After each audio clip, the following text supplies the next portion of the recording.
Jæja. Herri, ég ætla að bjóða ykkur velkomin hérna á þennan annan fund okkar í fundaröð húsnæðismál. Við erum núna að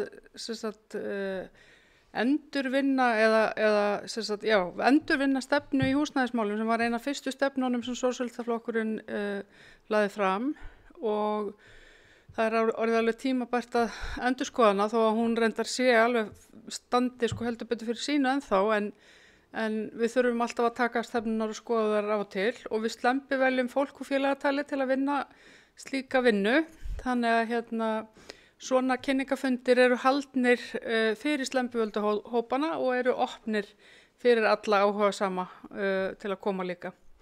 Á þessum fundi, síðasta fundi fengum við Guðmund Hrafn Arngrímsson til að ræða um leigjendamál og á þessum fundi ætlum við að fá sagnfræðinginn Sigurð Pétursson til þess að segja okkur aðeins frá verkalýðshreyfingunni og húsnæðismálum eða gamla verkó til dæmis.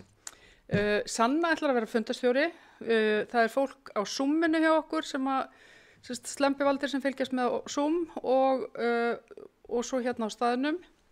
Það verða örugglega einhverjar opið fyrir spurningar og eftir en Sanna útskýrir það kannski nánar. Sanna, þú kannski tekur orðið. Takk. Já, það er gaman að sjá ykkur. Hann Sigurður Pétursson, sagnfræðingur, eins og María sagði, mun vera með erindi. Svo opnum við fyrir spurningar. Það er verið að streyma þessum viðburði á samstöðinni og við ætlum að vera búin hér eigi síðar en 13:30.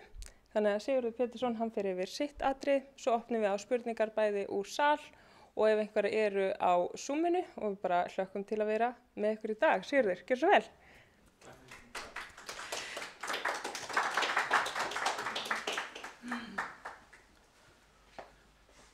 Takk fyrir, komið í sæl, allt sömul og takk fyrir að bjóða mér að ræða þessi mál hérna aðeins með ykkur.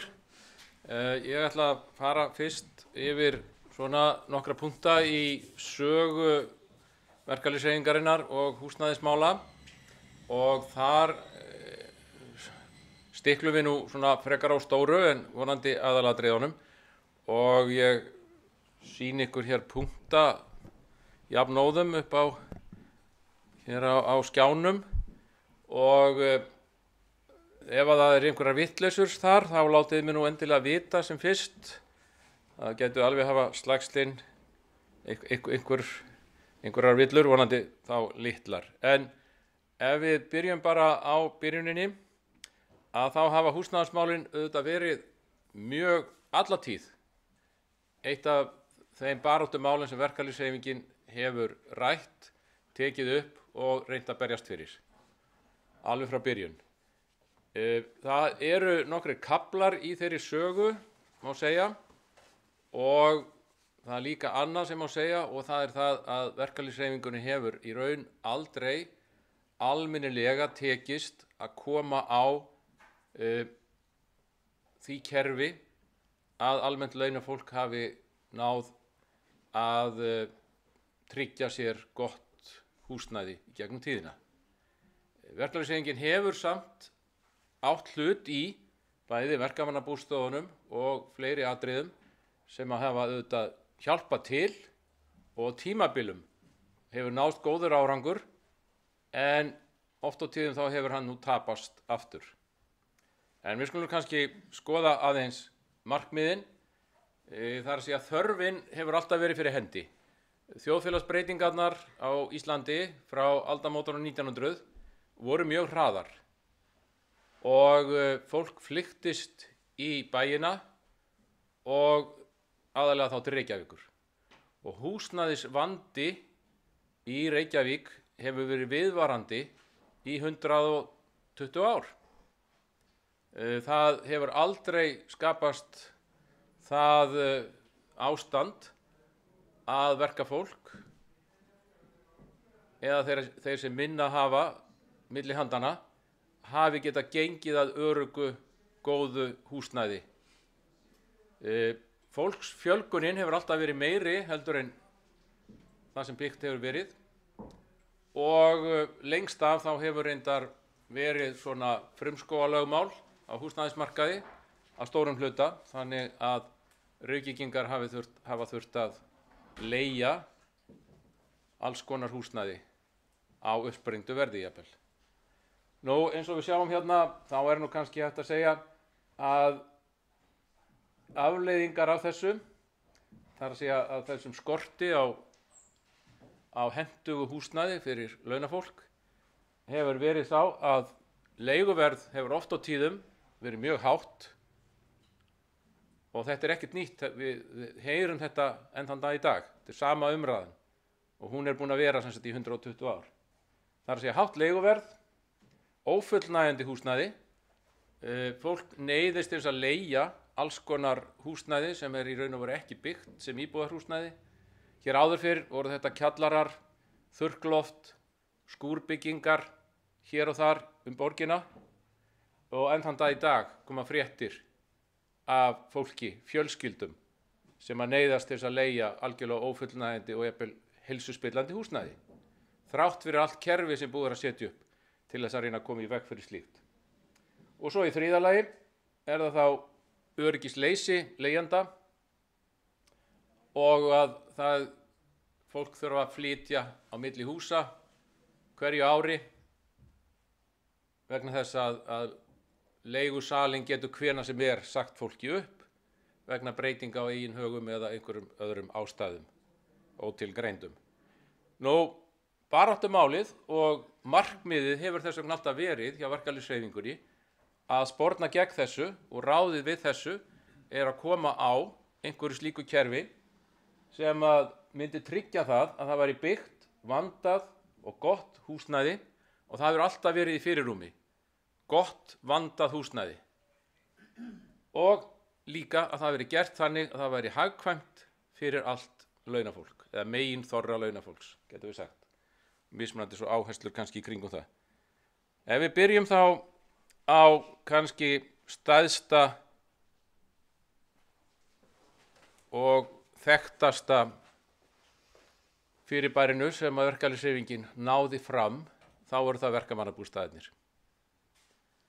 Og þær komu nú ekki til fyrir en 1930 og Héðinn Valdimarsson sem að styttan var af á Hringbraut og búin að vera í viðgerð í, ég veit ekki hvað, 12 árið eða eitthvað. Ég alltaf að bíða eftir því að styttan af Héðinni komi aftur sem Sigurjón Ólafsson myndhöggvari gerði.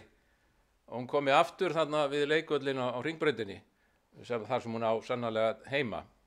En það var sem sagt Héðinn sem að barðist fyrst og fremst fyrir því að fá þessi löggjöf í gegn 1929 í samstarfi við Framsóknarmenn.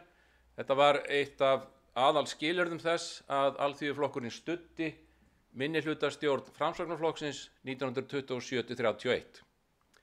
Og 1929 þá var loksins samþykkt þessi lög, þó þau væru aðeins útþynnt og það einmitt einkenni á þessari baráttu alla tíð að það það að verkalýðshreyfingin hefur aldrei fengið sitt í gegn. Hún hefur aldrei haft þann pólitíska styrk og flokkarnir sem hafa stutt verkalýðshreyfinguna eða öfugt, verkalýðshreyfingin stutt þá flokka, að þeir hafa aldrei náð einhvern veginn að verða ráðandi afl, þannig að þegar þeir hafa komið með góðar hugmyndir, að þá hafa þeir oft á tíðum verið útþynntar, þannig að árangurinn hefur aldrei verið í samræmi við væntingarnar. Og þannig var í raun og veru líka með verkamannabústaðakerfið.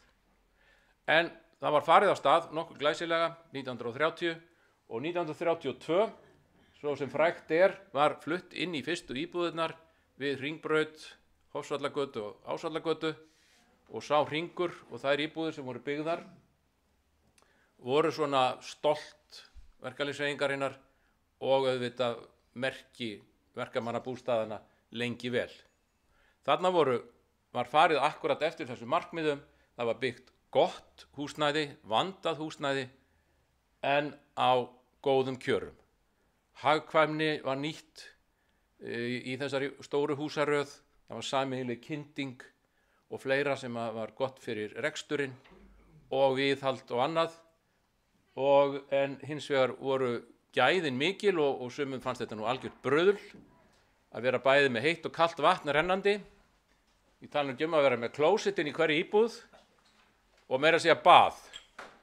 Og eins og Guðmundur J. Guðmundsson, Guðmundur Jaki, segir í sínum endurminningum, pabbi hans var einn af þeim fyrstu sem fekk úthlutað í verkamannabústöðunum og fjölskyldan flutti inn og þeir sváfu þar í einu herbyggi, 4 bræður, hjónin í hinu herbygginu og eins og Guðmundur Jaki segir, það hollt öllum að búa með systkinum sínum í einu herbyggi. Mætti börn í dag kannski huga því. En hann segir einmitt frá því líka í sínum minningum að frændfólk og vinir kom í heimsókn helgar til þess að fá að fara í bað. Af því að það var ekki algengt að það væri baðherbyggi eða sem sagt baðkar inni í íbúðum hjá verkafólki á þeim tíma. Þannig að gott vandað húsnæði á hagstæðum kjörum. Það var markmiðið. Jú, verkamannabústaðarnir fóru af stað glæsilega en síðan kemur þetta heimskreppan strax þegar verið að byggja og næstu árin, það kemur reyndar 2 ára íhaldsstjórn, síðan kemur aftur ríkisstjórn Framsóknar og Alþýðuflokks 34 til 39 en kreppan hörð og það ekki mikið fjármagn sem sett í verkamannabústaði þó að sé haldið nokkuð áfram að byggja. Þannig að þessa fyrstu 2 áratugi 1932 til 50 að þá eru byggðar 200 pluss íbúðir en þetta samt ekki nema 4% af íbúðabyggingum í Reykjavík á þessum tíma. Það mikil mannfjölgun í Reykjavík og það nokkuð svona regla, þumalputtaregla að það fjölgar 10.000 manns í Reykjavík á hverjum áratug. Þannig að það eru kringum 30.000 íbúar í Reykjavík árið 1930, 40.000 1940, 50.000 1950 og 90.000 1990. Þetta svona pluss mínus nokkur þúsund. Þannig að mannfjölgunin í Reykjavík var svo mikil og íbúafjölgunin að það þurfti að byggja miklu meira til þess að halda í við þróunina. Og seinna þá eru takmarkuðu fé varið í verkamannabústaði og það bitist þessa bita sem falla til þannig að verkamannabústaðirnir urðu aldrei að þessu stóra mikla fyrirtæki sem það hefði átt að vera. Þrátt fyrir góða vilja og góð fyrirheit, getum við sagt í byrjun. Nú ætlaði ég að reyna að hreyfa textan. María var búin að kenna mér á þetta. Já, ég ræð greinilega ekkert við þetta. Viltu fara aðeins neðar? Já, skulum fara í næsta kafla. Lengra, skulum fara afnýttar, aðeins baka. Það flott. Svona? Takk. Já, þarna eru nú bara staðreyndir svona verkamannabústaðina til að byrja með. Að þeir voru ekki bara byggðir í Reykjavík, heldur líka í fjöldamörgum fleiri kaupstöðum og settu svip sinn á þá bæi þar sem að verkamannabústaðirnir voru byggðir. Þetta voru mjög oft blokkaríbúðir, þar sem voru 4 íbúðir í stigagangi, alveg eins og við Ásvallagötu og Hringbraut. En stundum voru þetta líka hús, svona 4-býlis hús sem voru byggð stök. En alltaf með þessum sama, þetta voru vönduð hús sem standa enn og sóma sér enn sem góðar íbúðir fyrir venjulegt fólk og venjulega fjölskyldur. Og hvort sem það í Hafnarfirði, Akureyri, Ísafirði eða í Reykjavík og Siglufirði að þá standa þessi hús sem svona góður minnisvarði þessi markmið sem að verkamannabústaðakerfið hefði átt að vera. Já. Nei, nú tókst það. Nú fór eitthvað í gang. Nú, eins og ég segi, þá var verkamannabústaðakerfið varð aldrei að því sem að það hefði þurft að vera. Þó svo að það hafi verið sett í svona aukið fjármagn eftir stríð. Það var á tímum nýsköpunarstjórnarinnar þegar sósíalistar og Alþýðuflokkur og Sjálfstæðisflokkur mynduðu stjórn smá tíma og eyddu öllum stríðsskoróðanum að þá fékkst smá auka fjármagn í verkamannabústaði og það var nokkur uppbygging víða land á tímabilinu svona 46 til 54 og byggðar nokkur 100 íbúðir á þeim tíma. En á sama tíma að þá það nú þannig, já það eitt einkenni samt sem ég vil benda á að fram til 1970 þá voru þetta 1700 íbúðir sem nú svona slatti En við megum ekki gleyma einu að verkalýðshreyfingin á þessum tíma með verkamannabústaðakerfinu og svo ekki síður með byggingarsamvinnufélögum, að þá það eignastefnan sem ráðandi. Það að segja að stefnan að fjölskyldur eignist sjálfar sínar íbúðir. Það tekur kannski langan tíma en það samt alltaf markmiðið að sé eignamyndun. Þannig við erum ekki að tala kerfi eins og var byggt upp í Danmörku, Svíþjóð, Noregi, Þýskalandi, Austurríki, þar sem verkalýðshreyfingin bjó til leigufélög. Þar sem að þú fékkst öruggt, gott húsnæði, en það var á leigukjörum. Og þú áttir ekki og eignaðist ekki íbúðina. En þú hafðir hins vegar fullan rétt á að búa í henni eins lengi og þú vildir og jafnvel börnin þín eftir þig. En hér verður eignastefnan algjörlega ráðandi og það kannski svolítið merkilegt að verkalýðshreyfingin beygði sig í raun og veru algjörlega undir þessa eignastefnu. Verkamannabústaðirnir gerðu ráð fyrir því að fólk ætti sjálft íbúðirnar og eignaðist þær smátt og smátt og verkamannabústaðakerfi komst aldrei út úr því. Og það var líka einn hluturinn sem var til þess að auðvelda það að leggja niður kerfið, að fólk fékk að kaupa íbúðirnar á þokkalegum kjörum og þar með voru sem sagt íbúða eigendurnir ekkert ósammála því að leggja niður kerfið á sínu tíma, þó það væri til stór skaða fyrir þá sem á eftir komu, getum við sagt. Nú, en á sama brunni má segja að byggingarsamvinnufélögin hafi leitt. Framsóknarflokkurinn og svo aðrir flokkar í reynd stöðluðu mjög að því að búa til byggingarsamvinnufélög. Og það má segja að þegar fyrsta bylgja verkamannabústaðanna var gengin yfir, svona í lok kreppunnar, að þá verður megin áherslan á byggingarsamvinnufélög. Og þau voru bæði í Reykjavík, mjög algeng og líka út land. Og það var veitt ákveðnu fjármagni í það að lána byggingarsamvinnufélögum til þess að þau gætu svo aftur selt sínum félögum íbúðir á hagstæðum kjörum. Og í raun og veru varð byggingarsamvinnufélögin voru miklu og byggðu miklu fleiri íbúðir heldur en verkamannabústaðakerfið á þessum tíma 1940 til 1960. Og þar voru hvers konar starfsmannafélög sem að byggðu húsnæði. Frægasta félagi held ég sé byggingarsamvinnufélag prentara sem byggðu stóru blokkirnar við endan við byrjun Kleppsvegarins og svo seinna byggðu þau fleiri stórhýsi, má segja, sem voru stundu kallar, já í Sólheimum það ekki, nei hvað heitir það? Jú, það eru stóra blokkir þar það ekki. Ég held að ein blokkin þar sé prentarablokk, sem kallað var. Þannig að þeir byggðu svona stórar blokkir með mörgum íbúðum sem hefði í raun og veru átt að vera svona aðalsmerki kannski verkamannabústaðina ef að það hefði fengið að þróast hraðar. En það voru í raun og veru byggingarsamvinnufélögin sem að tóku þann þátt yfir. En þarna þetta sama stefnan að það eignastefnan. Nú, við hliðin á þessu, þá kemur kannski það þriðja. Við höfum verkamannabústaðina, við höfum byggingarsamvinnufélögin og síðan höfum við þá leiguíbúðir á vegum sveitarfélaga. Og það var svona ætlað fyrir þá sem að voru kannski allra fátækastir í borginni. Þetta átti reyndar við fleiri sveitarfélög heldur en Reykjavík að upp úr 1930 þá eru byggð eða tekin í notkun íbúðir, fjölbýlishús fyrir fátækasta fólkið á vegum sveitarfélagana og leigðar út. Frægasta hér í Reykjavík eru þetta Pólarnir sem voru við Hlíðarfótinn og seinna svo Höfðaborgin hérna niður í Borgartúni og sem að voru hrein fátækra hverfi.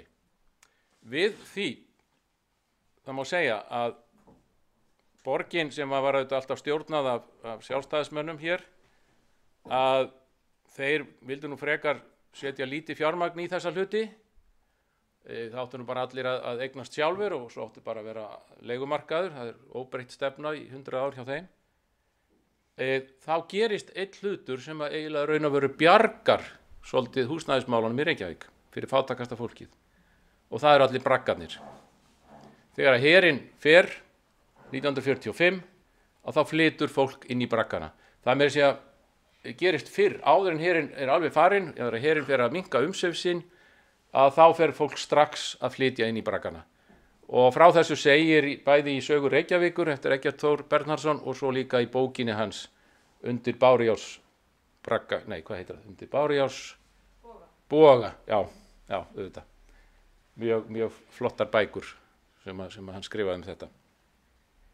En braggarnir urðu svo með tímanum að fátækrahverfum Reykjavíkur ásamt höfðaborginni og þar býr stór hluti fólks og mjög stórar barnafjölskyldur sem bjuggu þar. Þessu húsnæði var þá ráðstafað á vegum borgarinnar og þetta voru 2000 til 2500 manns þegar það var flest sem bjuggu þá í bröggunum og þá voru íbúar í Reykjavík 50.000, 50 til 60.000 á milli 50 og 60. Og enn árið 1962 þegar búið að byggja blokkir út allt, Safamýri, Álftamýri, inn í Vogum og hér og þar, það er gríðarleg uppbygging í húsnæði, að þá enn 200 íbúðir í bröggum í Reykjavík og 750 Reykvíkingar búa enn í bröggum árið 1962. En smátt og smátt þá var þetta stefna og þetta var mikið kosningamál í hverjum einustu kosningum í Reykjavík, borgarstjórnarkosningum, að það var að útrýma braggabyggðinni og að byggja sómasamlegt húsnæði á vegum borgarinnar. Sjálfstæðismenn fóru nú sér yfirleitt mjög hægt í þessum málum og settu frekar lítið fjármagn í það en urðu samt alltaf að svara einhverju. Það er svona eins og gengur. Þetta hefur ekki breyst. Síðan gerist það sem stóra átækið, sem var kannski það sem stæðsta átak í húsnæðismálum sem nokkuð tímann hefur verið gert hér. Og það þegar Breiðholtið var byggt. Þetta var gert í gegnum stóru samflotin hjá Alþýðusambandinu sem koma til svona, að myndast frá milli 1950 og 60, stóra verkfalli 1955, þar voru 17 félög saman, en svona stór samflot á vegum ASÍ kom ekki til fyrir upp úr 1960 og 1964 eftir svona heilt ár, það var búið að gera svona skammtímasamning í rúmlega hálft ár og verðbólgan var vaxandi og þetta var svona svolítið minni svolítið á árið í ár, að þá tekur verkalýðshreyfingin sig saman í 1964 og það farið í kröfugerð, en á sama tíma að þá eiginlega skiptir ríkisstjórnin gír.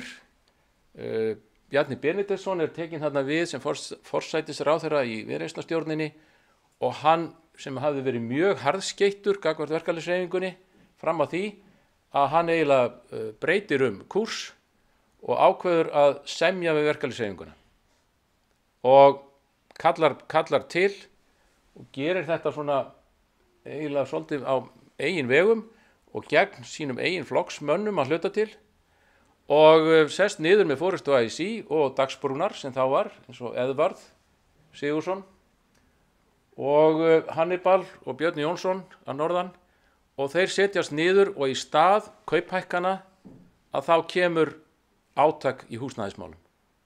Og þetta nokkuð einstakt bara í okkar sögu að þetta var gert á þessum tíma, 1964.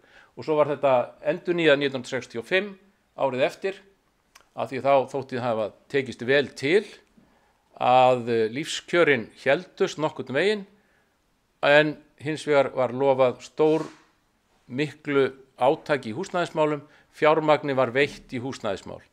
Og þetta var gert með því að það voru byggðar, þarna erum við farin að tala einhverja alvöru tölur, eins og við sjáum hérna. 250 íbúðir á ári, 1966-70, og þar af átti borgin að fá 50 íbúðir sem félagslegt leiguhúsnæði til þess að útrýma verstu íbúðum fyrir þá fátækustu í Reykjavík. Þetta voru góð lánakjör og það var sett upp sérstök stjórn með þessu, þar sem verkalýðshreyfingin átti sína aðila og stjórnmálaflokkarnir eða borgin og ríkið áttu líka sína stjórnarmenn. Og þetta gekk eftir, á 10 árum voru byggðar 1200 íbúðir í Breiðholtinu, bæði neðra Breiðholtið og efra Breiðholtið, og þetta var gríðarlegt átak, en það var náttúrulega líka svolítið deilt á þetta vegna þess að þetta var miðað svo mikið við Reykjavík. Út land það var sagt að það væri náttúrulega verið að soga allt fólk í suður til Reykjavíkur og þetta hefur nú heyrst svo sem í 100 ár. En þar sem þörfin er mest, það er þar sem að fólkið er flest og þar með máttu segja að þetta hafi verið samþykkt af verkalýðshreyfingunni í heild og svona almenningi, fagnað af almenningi má segja. Nú, að hluta til voru þetta verkamannabústaðir, að hluta til voru þetta söluíbúðir sem var sótt og þær voru seldar sem félagslegt húsnæði, en áfram að þarna er eignastefnan ráðandi. Fólk kaupir sér húsnæði á hagstæðir í kjörum, heldur en ef það myndi byggja sjálft, og fær eignamyndun á 30 til 40 árum. Þannig að þetta er í samskonar eins og verkamannabústaðakerfið og því það breyttist ekki sem sagt megin áherslan á eignastefnuna. Hún breyttist ekki.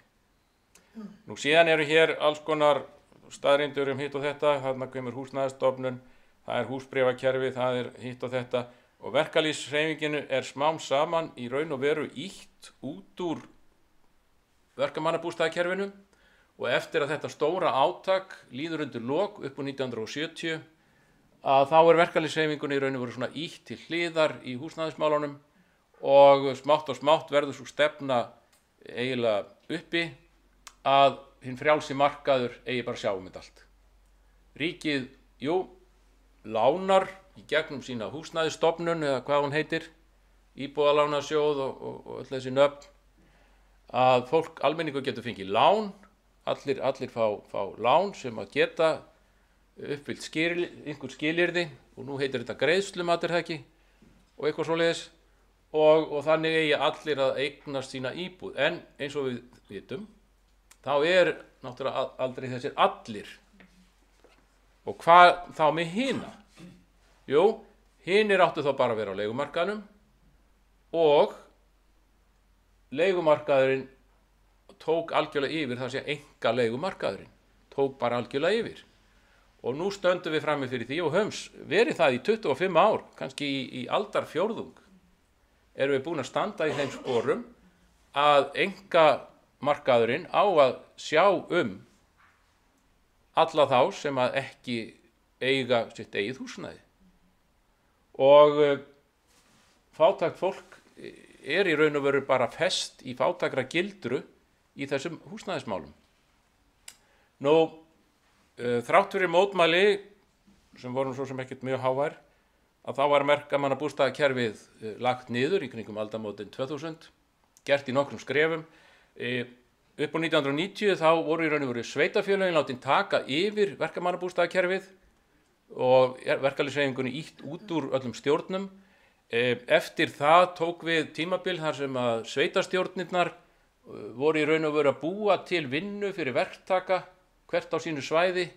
Það voru byggðar blokkir á vegum verkamannabústaða eða raðhús eða tvíbýlishús eða parhús út allt land en þau voru mjög dýr og óhagkvæm oft á tíðum vegna þess að þarna var verið að halda upp í vinnu hjá verktökum hvað sem þeir voru á Suðureyri eða Fáskrúðsfirði eða Siglufirði eða Njarðvík eða hvar sem þeir voru á landinu. En í raun og veru var gamla verkamannabústaða hugmyndin hún var alveg dauð og svo endaði með því að kerfið var bara lagt niður og allar íbúðirnar seldar þeim sem vildu kaupa. Nú, þá er spurningin hér kemur svo smá yfirlitið það að í raun og veru að þá er það eftir 81 sem að mest er byggt af verkamannabústöðum þá er það 15% af því sem byggt er inn í þetta tímabil 81 kemur ákveðin húsnæðiskreppa sem voru misgengis árin 83 til 86 þegar að lán hækkuðu voru orðin verðtryggð og hækkuðu miklu meira heldur en húsnæðisverð og heil kynslóð í raun og veru sem var að reyna að koma sér upp eigin húsnæði lenti í mikilli skuldakreppu jafnvel svipaðri og gerði svo eftir hrun.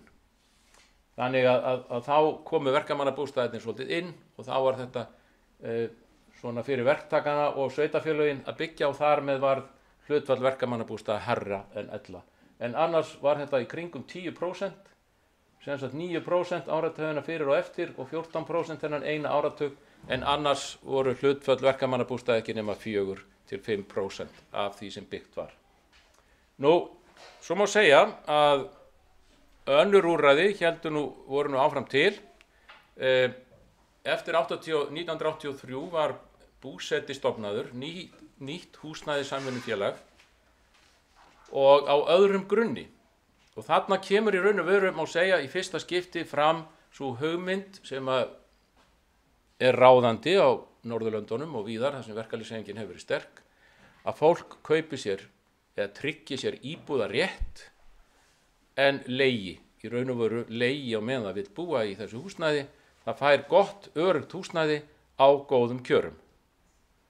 Og búsetarhreyfingin var svoleiðis hreyfing og náði árangri, en það er svolítið eins og með verkamannabústaðina að hann var alltaf takmarkaður. Ríkisvaldið skammtar fjármagnið sem það setur í þennan flokk eða í þessan flokk lána eða hvað það heitir. Samt er það nú þannig að ég fletti upp á heimasíðu búseta að þá eru núna 1300 íbúðir á höfuðborgarsvæðinu, en þau eru líka á Akureyri og víðar sem eru búseta íbúðir. Þannig að þetta er nú svona einn þáttur, getum við sagt, þó svo hann hefur aldrei orðið ráðandi. Svona leiguíbúðir á vegum annarra hafa líka verið byggðar á þessu síðustu 30–40 árum, bæði stúdentagarðar íbúðir á vegum Öryrkjabandalagsins sem eru til út allt land, held ég, á mörgum stöðum minnskosti, og síðan leiguíbúðir sveitarfélaga sem bæði urðu til á Breiðholtstímanum og tímabilinu eftir það og jafnvel síðar. Og síðan má segja að eftir hrun að þá hafa komið loksins fram nýjar hugmyndir í húsnæðismálum.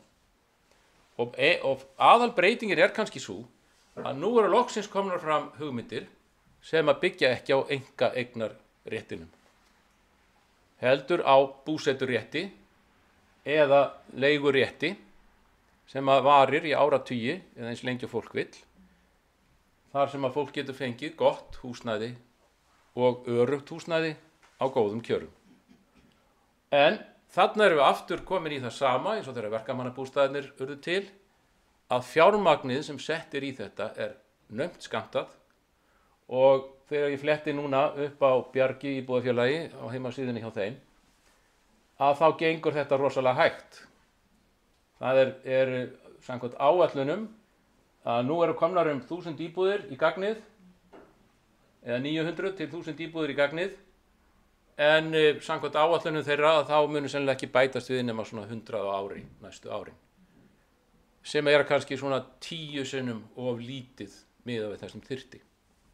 Og þarna er nú samt kannski komið einhver svona framtíðarlausn sem að verkalýðshreyfingin gæti sameinast og gert þá kröfu aftur eins og 1964–5 að það verði byggt félagslegt húsnæði fyrir launafólk, öruggt, gott húsnæði á hagkvæmum kjörum sem flest allir gætu ráði við, ef það væri þá byggðar 1–2000 íbúðir á hverju einasta ári næstu 10 árin, að þá myndi húsnæðismarkaðurinn líta þess öðruvísi út. Og þar með lýkur þessu yfirliti mínu þessi húsnæðismál og verkalýðshreyfinguna.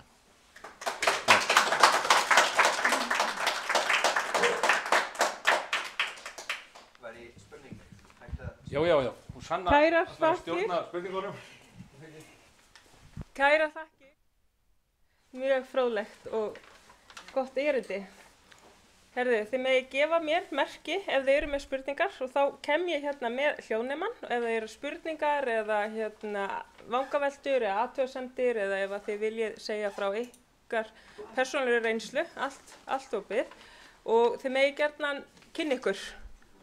Og svo ef það eru spurningar líka úr af streymi þá endilega mun Guðröður bera þær upp. Það vera mjög stíf og ég ætla að halda hérna á hljóðnemann. Hæ, Sæþór heiti ég. Mér langar að nefna að Ragnar Þór nýlega sagði að Bjarg tilbúin með pening og líka þeir 100% tilbúin nema lóð ekki búin að vera gefin, svo þetta hljómar eins og bottleneck fyrir þetta. En ég var með spurning, þú sagði í hinn löndum það var hugmynd að hafa deilt húsnæði en frá grunnið hér á Ísland var alltaf byggt með einhverja hugmynd í hug. En þetta með hugmynd ástæðin, þetta svona ólíkur hér en hinn land sem við erum kannski á að vera meiri líkur. Svo að heyrist í streymi, það væri mjög gott ef að getur talað í Já, takk fyrir.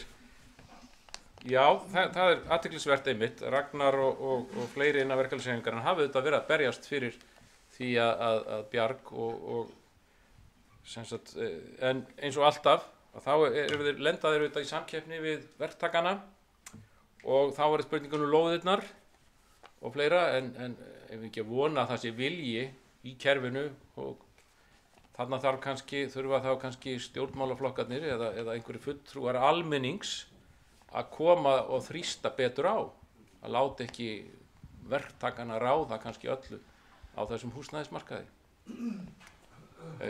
En samanburður önnur lönd, það áhugavert og Jón Rúnar Sveinsson mikill sérfræðingur í húsnæðismálum og sögu þeirra og hann hefur einmitt velt þessari spurningu upp. Það eiginlega tvennt. Það annars vegar að verkalýðshreyfingin var auðvitað sterkari í Svíþjóð, Danmörku, Þýskalandi, Austurríki á tímabili og sérstaklega í sumum borgum, stærstu borgunum. Og þar var stefnan að byggja leiguhúsnæði, öruggt leiguhúsnæði og þar urðu til þessi stóru byggingasamvinnufélög þar sem að voru í raun og veru leigufélög, voru svona eins og búsettafélög. En hér á Íslandi náðist þetta aldrei og hér á Íslandi oft verið að skýra þetta með því að Íslendingar væru svo mikið einstaklingshyggjumenn, Íslendingar væru allir bjartur í saumarhúsum og þurftu alltaf bara að eiga sín eigin kofa, frekar heldur en að leigja góða íbúð í blokk. En ég hef bara enga trú að þessu. Ég held að Íslendingar sé ekkert öðruvísi en annað fólk. Ef hægt að bjóða fólki gott, öruggt húsnæði, að þá tekur það fegin send og býr þar hamingjusamt, frekar heldur en að búa í einhverjum skúr eða einhverju kjallara, þó að þú eignist einhvern hlut í honum með tímanum. Þannig að ég held þetta sé bara styrkur verkalýðshreyfingarinnar.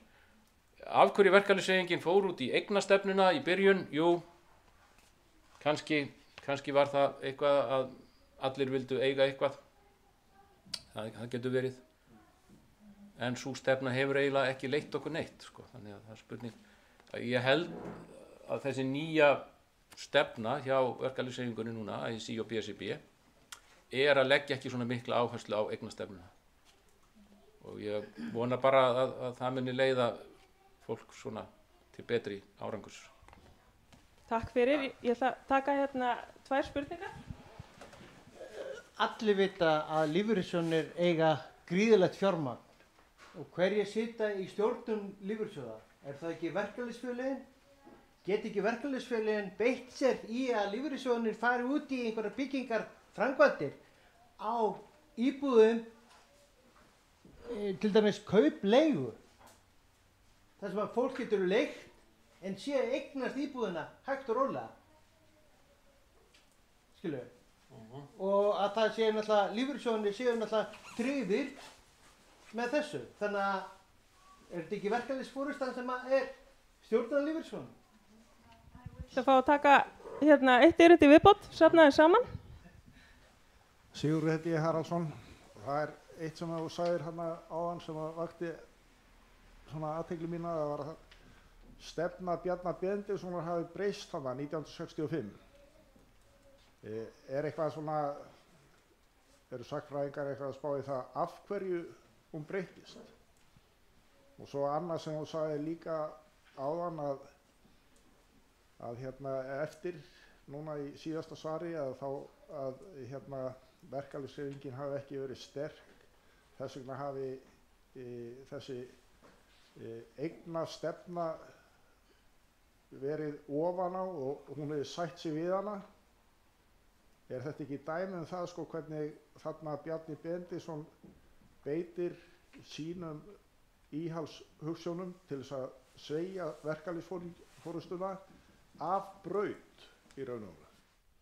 Og þetta er eitthvað sem verkalýðshreyfingin þarf að passa núna að gera aldrei aftur, að hlýða íhaldspungólum. Jú, góð ábending hjá þér. Já, það er oft talað þetta með á viðreisnarárunum. Hafi orðið ákveðin stefnubreyting. Það er spurning hversu mikil hún var í raun og veru, en verkalýðshreyfingin hafði látið finna fyrir sér áratuginn á undan. Þannig að þarna var hún í raun og veru mjög sterkt afl. Það má segja að 1950 til 1970 hafi verkalýðshreyfingin verið mjög sterkt afl.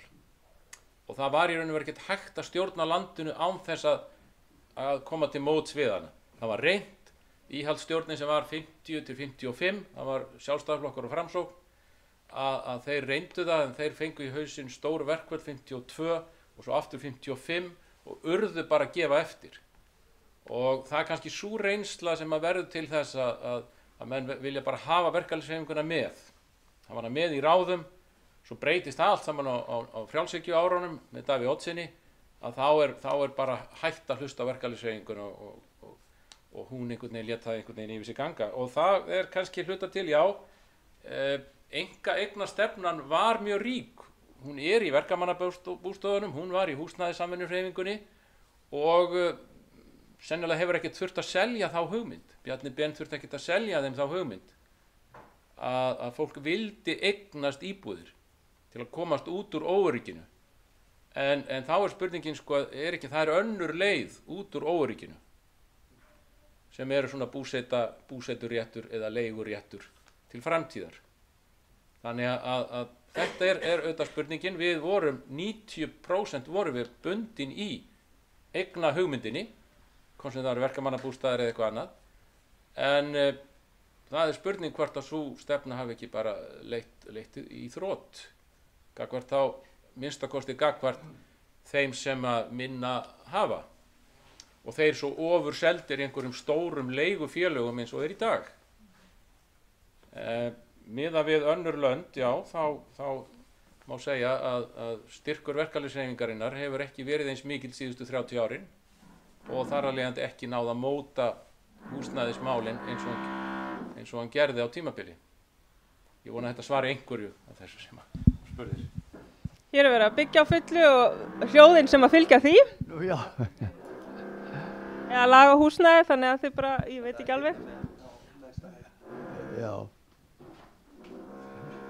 Já, ég veit ekki hvernig mér gengur í samkeppni við borinn hana. En ég vil nú byrja á því að þakka bæði Sósíalistaflokknum og líka og fyrir það að standa svona málum sko, að vera með þessa kynningafundi og vera með þessa fræðslufundi og söguna alla sem skiptir svo miklu máli, að vita hvaðan við komum og allt það. Og þetta snerti við mér vegna þess að ég var á sínum tíma framkvæmdastjóri Vinnumálasambands Samvinnufélaganna frá 1966 til 86, og þegar ég ræði mig þangað þá var þetta sem að Sigurður er að segja frá mjög svo í deglunni. Og ég var náttúrulega blautur á bak við eyrun og maður var svona lærlingur að læra þetta allt sem að þá. En mér er mjög minnistætt og sá tími þegar það var verkalýðshreyfingin sleppti því að fara fram á kjarabætur en fór í þessi stað fram á lífeyrissjóðana, þeir eru stofnaðir. Og ég var þá, þetta var 69, og þá það var mjög magnaðir samningar, og það er saga sem ég hef aldrei heyrt sagða eins og var, af því að þarna var Eðvarð Sigurðsson sem er náttúrulega ógleymanlegur maður, alveg sérstakur mannvinur og frá fyrsta degi manni hvað hann tók mér vel og svona og hvar valdrið neitt slíkt sko. En allavega að þarna hafði verkalýðshreyfingin sleppt launahækkunum út af það að það yrði stofnaði lífeyrissjóðirnir eins og voru til frá 1930 hjá hinu opinbera og fyrirtækjasjóður og slíkt. Og hérna það sem að þar var tekist á það var annars vegar í rauninni hvort að það væru stéttarfélögin eða vinnuveitendur sem ætti að stjórna þessum sjóðum. Og þar voru strömparnir, aðalleikararnir, voru annars vegar Eðvarð Sigurðsson og hins vegar Albert Guðmundsson. Og hann, ég man eftir honum, svo hann var sko virkilega kapitalistin með stóru vindlana sko og það sem allir, hann var knattspyrnu hetjan og allt þetta. Svo hann var bara maðurinn og var fulltrúi verslunarhússins þannig. Og í ferli samningana að þá var það þannig að það sem að Eðvarð sagði og það var oft sem að var, ég man þetta var einhvers vegar á göngunum sko, þá sagði hann að ef það væri einhver krafa sem hann myndi aldrei hvíkja frá, að þá væri það krafan það að verkalýðsfélögin hefðu meirihluta í stjórn sjóðanna og hann byggði það á því. Þetta eru kjarabætur sem við erum að semja og alveg eins með aðra sjóði sem við höfum verið með að þá kemur þetta í stað launahækkunar og vinnuveitendur eiga ekkert að segja okkur hvað á að gera við þessa peninga sem við fáum í laun í þessu formi. Og síðan var stóri kallinn en Albert Guðmundsson og ég hitti hann ég sá meira til hans inn í samninganefndum vinnuveitenda og þetta var svo yfirþyrmandi maður sko og hann og þá bara var hann að segja sko, já við erum að semja hér lífeyrissjóði og við borgum 6% og verkafólki 4% og þarna áttu bara peningana að ráða sko. Og síðan veit ég ekkert hvað gerðist sko. Og hvað gerðist inn í stóru samninganefnd Alþýðusambandsins. Vegna þess að síðan kemur út úr þeirri samningsgerð þetta þessi örlagaríka niðurstaða að þar var samið það að það er jöfn aðild, það var kompromiss eins konar, en það var auðvitað ekkert kompromiss. Vegna þess að síðan það sem gerðist, það var það og ég heyrði frá svo mörgum verkalýðsforingjum sem var að bera sig upp undan þessu, að það sem gerðist í raun var að þegar það var komið inn í stjórn sko lífeyrissjóðanna, þá voru það sko þeir sem vissu, það voru auðvitað atvinnurekendur.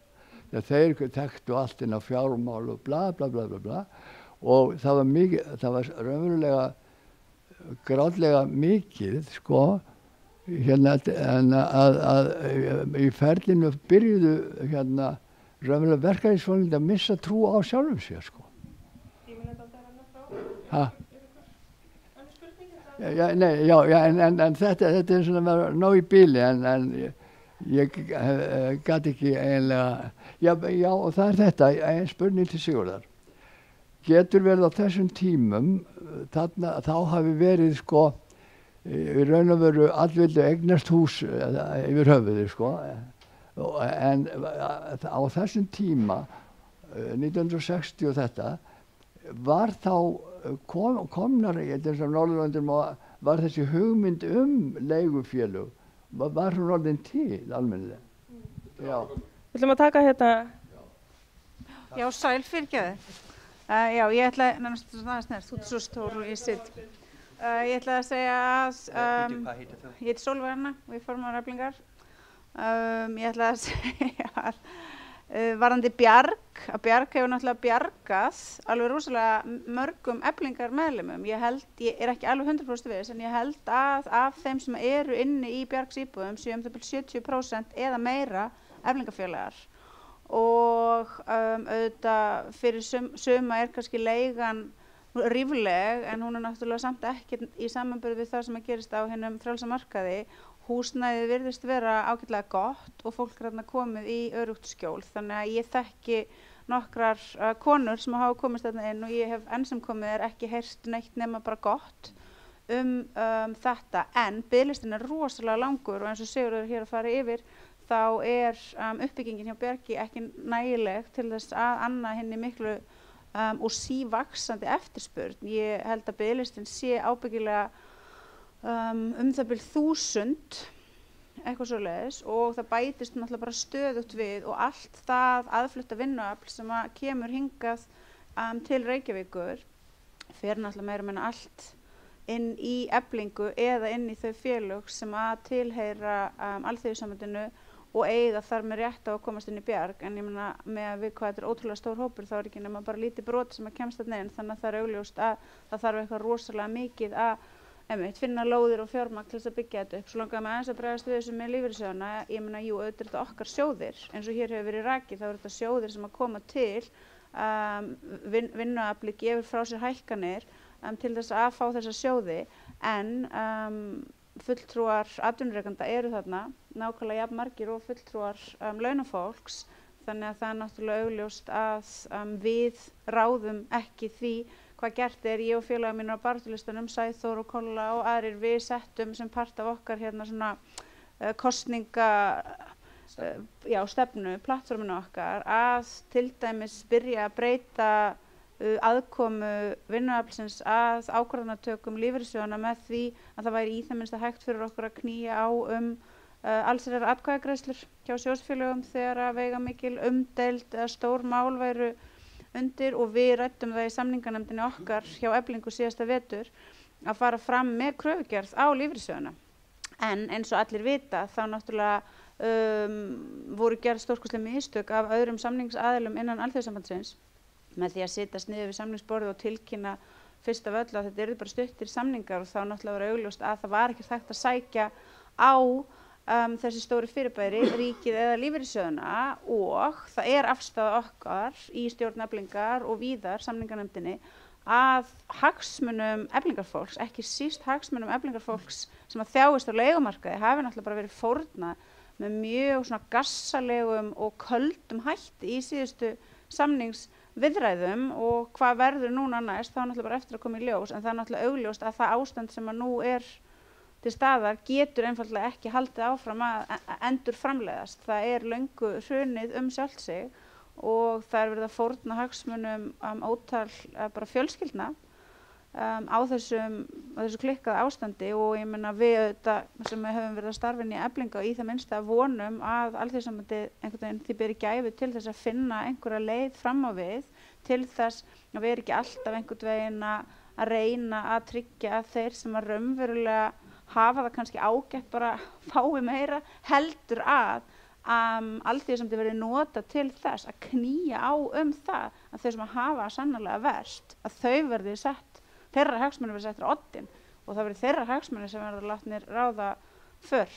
En takk kærlega fyrir þetta, mjög áhugavert og gaman að sjá.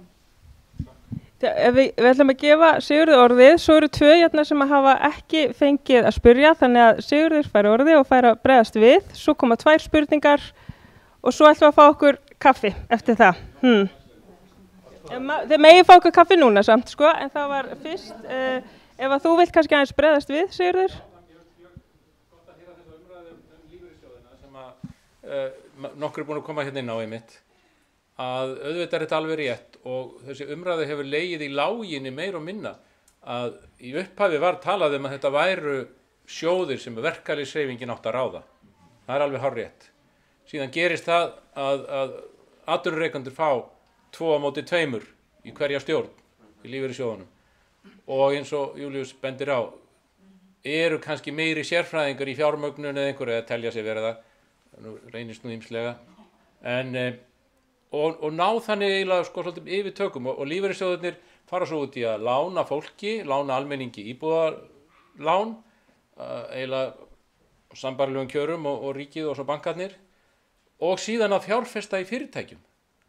Og nú eru lífeyrissjóðirnir orðnir aðal eigendur í stærstu einokunar fákeppnis fyrirtækjum landsins sem að selja okkur vörur og þjónustu hverjum einasta degi. En eru einhvern veginn dautt fjármagn, það er að segja að kapitalistarnir sem eiga 5% í fyrirtækinu, þeir ráða fyrirtækinu sem notar fjármagnið frá launafólki. Og þess vegna alveg rétt af hverju þetta fjármagn ekki notað? Það er að sjálfsögðu verður ávöxtun á því. Húsnæði hefur alltaf getað fjármagnað, það er að segja borgað 5-6% vexti. Það hefur verið þannig í 150 ár. Og af hverju það fjármagn ekki notað núna, akkurat, til þess að byggja 10 sinnum fleiri íbúðir á vegum Bjargs eða annara svipara félagslegra úrræði. Spurningar, afsakið við. Já, takk fyrir það. Þú gerðist alveg ekki lengi. Já. Það er spurningar sem þú lesur sögurnar sem er komnar?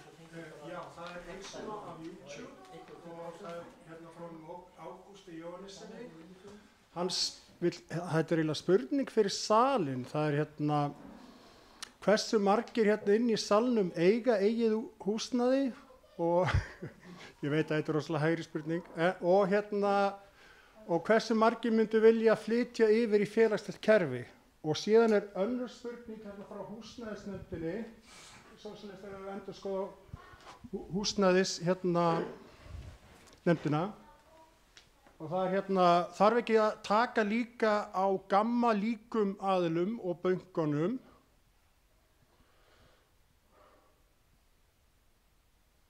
Já, og íbúðalánasjóði og já, og banna Já, þarf ekki banna okurfélögum að setja þau í gjaldþrotaskipti, mynda almenningsbanka úr bönkunum. Bankarnir eru að rukka svo háa vexti að þessa dagana að venjulegir menn eiga eina litla íbúð en ná ekki að borga lánið nema að leigja út íbúð og hækka sífellt leiguna á meðan eru okurleigufélög að staðgreiða allt og hækka verð. Þetta myndar vítahring. Þarf ekki að brjóta þetta upp. Þetta er sem frá Kristíni Hansinni. Þannig að hver á íbúð, hver myndi vilja félagslegt húsnæðiskerfi hér og svo spurningin sem að Kristín kom með. Og ef ég fæ að koma með eitt erindi viðbót, nær það safna öllu. Já, það er það hér. Síðustu síðan upp. Það var svo ægilega fínt atriði þar og ég er líka að taka undir með því sem er spurt þarna. Ég er gamalmenni, fyrrverandi verkamaður, eða starfsmaður og mér finnst vanta svolítið framhaldslíf fyrir okkur gamla fólkið inn í verkalýðshreyfingunni, þar sem að við vorum í öll þessi ár og réttindin bara hverfa. Sósíalistar eru að endurnýja stefnuna sína eða, að þá þurfum við að koma því að. Við getum ekki treyst á félaga eldri borgara til dæmis til þess að byggja fyrir okkur íbúðir sem henda fátækum. Þær eru ekki til.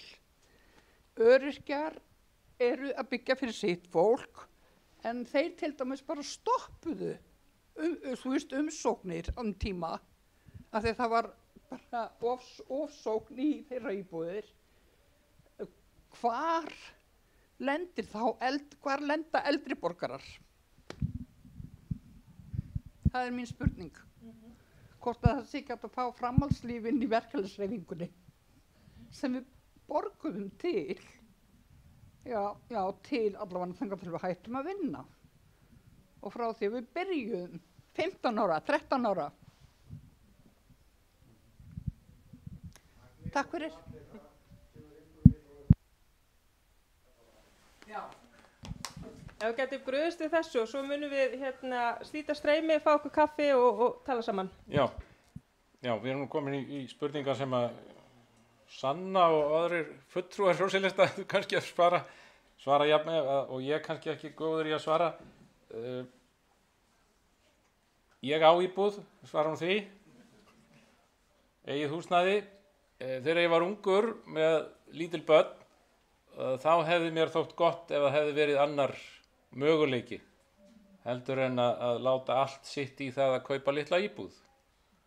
Og það er það sem hefur kannski alltaf vantað hjá okkur hér á Íslandi, að það væri til þessi möguleiki að fá öruggt gott húsnæði fyrir fjölskyldur sem að það gæti treyst að það myndi ráða yfir. Og sá möguleiki hefur bara aldrei verið fyrir hendi.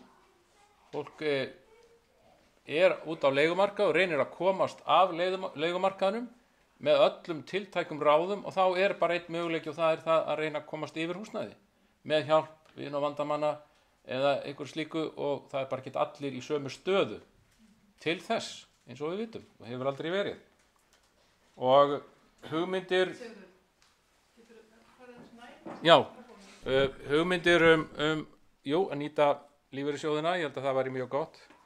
Hugmyndir að stofna samfélagsbanka eða einhverja slíka, en það þarf öfluga hreyfingu þá á bakviða, almanna hreyfingu sem auðvitað er hægt að búa til. Annar staðar, eins og ég var að benda á, Norðurlöndunum, Þýskalandi, Austurríki, voru mynduð bara strax 1900 leigufélög sem byggðu stórar og mikil fjölbýlishús sem eru enn í fullu gildi, vönduð, góð hús sem eru enn í fullu gildi.